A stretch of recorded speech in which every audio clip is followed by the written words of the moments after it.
Όταν μιλάω για ταχύτητα έχω μεγάλο στόμα. Ποντάρω τα λεφτά μου και τα παίρνω πίσω βρώμα και χρώμα τρως. Ακόμα καρμπιλάτερά σου έχω μπόμπα. Φτιαγμένο μοτέρ έτοιμο για κόντρα.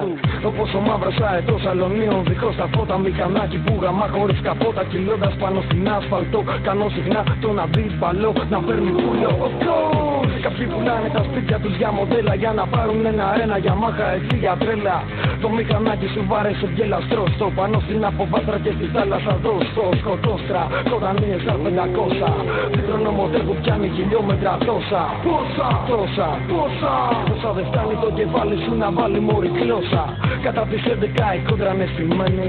Και το τσακάλι στο γκαράζ δεν περιμένει. Είναι Honda RR 900 και πες του πιτσιρίκου στον τερματισμό τα αρχίδια μου να πάρει. Στην εκκίνηση ποτέ δεν πατινάρει. Ανοίγει πρώτη Δευτέρα φοιτητή ταμπουρί. Κάνε στην άκρη μωρή. Κάνε στην άκρη μωρή. Προχθές το βράδυ μαζευτήκανε τραμπούκι για να δούνε μια GS 6.000 Suzuki που βγάζει σκόνη.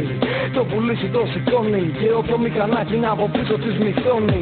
Στην κόντρα δεν φοράμε κράνο στο κεφάλι. Εκτός αν θέλεις να σε φωνάζουμε καρναβάλι και πάλι. Αν είσαι το ρεμάλι που καβαλάει το τσάλι. Πάντα στα αρχίδια σου το κόκκινο φανάρι. Είμαι φουλ στην κάβλα, πάντα Yamaha. Κολοπειραγμένα ζεντάκια παλιό μαλάκα. Περάσανε τα χρόνια.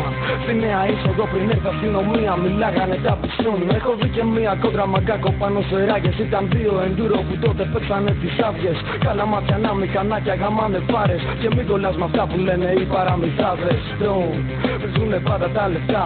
Σε αυτό το τομέα σε κυνηγάνε μπατικά. Η πίσω θέση σου δεν είναι για μουνιά. Είναι για να ξαπλώνεις ανίδα για χιλιόμετρα. Το μοτέρ παθαίνει θράψη. Το μηχανάκι στα 250 και κάτι μέτρα έχει σπάσει.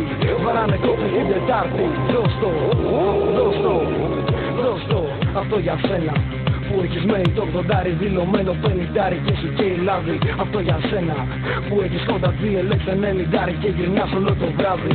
Αυτό για σένα που θέλεις μια σαμουράι και αν έχεις και τα φράγκα τότε το όνειρο γαμάει.